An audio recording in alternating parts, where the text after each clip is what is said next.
என்னடி உங்க அண்ணன் வீட்ல இருந்து வரேன்னு சொன்னாங்க, யாரையும் காணும். இதோ இப்ப வந்துருவாங்கங்க. அம்மாடி தங்கச்சி, எப்படிமா இருக்க? நான் நல்லா இருக்கேனா, நீங்க எப்படிண்ணா இருக்கீங்க? ஆரம்பிச்சிட்டாங்கயா பாசமலர் அண்ணனும் தங்கச்சியும். ஐ, மாமா நிக்கிறாரு, நம்ம போய் பேசலாமா? போவோம். அத்தை, மாமா எப்படி இருக்கீங்க? நான் நல்லா இருக்கேன் மாப்பிள்ள. சரி மாமா, நான் கொஞ்சம் ஒர்க்கா போக வேண்டியது இருக்கு வெளியில, அப்புறம் வந்து பாக்குறேன் உங்களை. சரிங்க மாப்பிள்ள. சரி, நீங்க போய் ரெஸ்ட் எடுங்க. என்னடி அக்கா, நீ போய் மாமாவை கூப்பிட போற? அவன் பாட்டுக்கு கண்டுக்காம போறான். அதாண்டி நெட்டுச்சு, எனக்கும் தெரியல. டேய் மச்சான், அவளை பார்த்த உடனே கை கால்லாம் ஆட ஆரம்பிச்சுட்டான். அதான் வெளியில கிளம்பி வந்துட்டேன். சரி விடு மச்சான். மச்சான், பேசாம நம்ம லவ் லெட்டர் எழுதி கொடுத்துட்டான சிஸ்டருக்கு. எந்த காலத்துல மச்சான் இருக்க? வாட்ஸ்அப்பு, ஃபேஸ்புக்கு, இன்ஸ்டான்னு இருக்கிற காலத்துல நீ போய் லவ் லெட்டர் கொடுக்க சொல்ற? மச்சி, ஓல்ட் இஸ் கோல்டியா.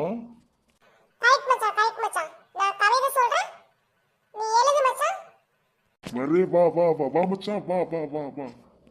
எட்ரா அந்த பேப்பரையும் பேனாவையும். நான் எடுத்துக்கிட்டேன், நீ சொல்லு மச்சான். மச்சானுக்கு கவிதை எழுதி கொடுக்குறோம், சிஸ்டரை சேர்த்து வைக்கிறோம் மச்சானோட. உன்னை முதல்ல பார்த்தப்ப தேவதை நினைச்சேன்.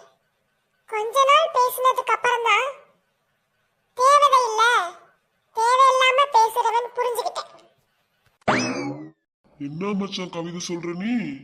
பேசாம நான் சொல்ற கவிதையை மட்டும் எழுது மச்சான், எதா இருந்தாலும் கடைசியா பேசிக்கலாம்.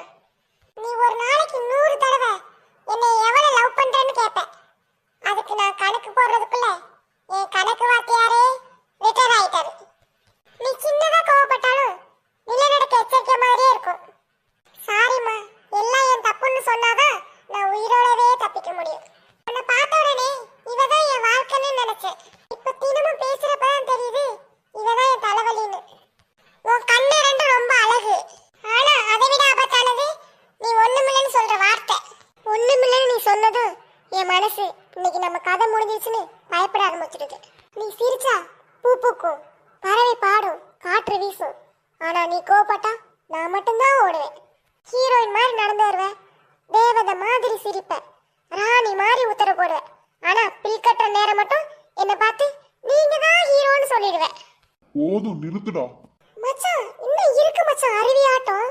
அட லூசு பையனே, நீ சொல்ற கவிதை எழுதி சிஸ்டர் கிட்ட அவன் கொடுத்தான்னு வச்சுக்க, இவன் பக்கத்துல சிஸ்டர் வர மாட்டாங்க, 1000 கிலோமீட்டர் தள்ளி அவங்க வீட்டுல இருப்பாங்க. சாரி மச்சான், சாரி மச்சான், நான் என் ஆளுக்கு சொல்ல வேண்டியதெல்லாம் மாத்தி மச்சானுக்கு சொல்லிட்டேன். டேய் அப்பா சாமி, உங்க கவிதையே வேணாம்டா. கவச்சிக்காத மச்சான், இப்ப சொல்றேன் பாரு கவிதை. நெட்டுச்சி, நம்ம மாமாவுக்கு பேசாம லெட்டர் எழுதி கொடுத்துருவோமா? ஓகேடி குட்டிச்சி, குட் ஐடியா.